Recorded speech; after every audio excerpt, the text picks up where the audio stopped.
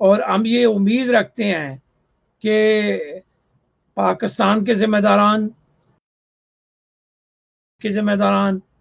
اور حریت کے وہ رہنما جن کا عمل دخل ہے ان کے لیے بھی یہ تجویز جو ہے یہ ایک رہنما اصول کے برابر دکھائی دے رہی ہے، اور ہونا تو اگر پلیبسائٹ کے ذریعے ہونا ہے تو پھر اس کے سوا اور کوئی راستہ نہیں ہے، اور انڈیا اور پاکستان مجھے نہیں لگتا کہ وہ جنگ کے ذریعے اس مسئلے کو حل کریں گے۔ تو اب آگے چل کے یہ کہا جا رہا ہے کہ جی انہوں نے یہ امید ظاہر کی ہے،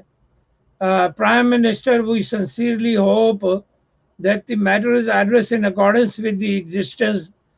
aggregate jurisprudence of Kashmir case and the United Nations template on Jammu and Kashmir.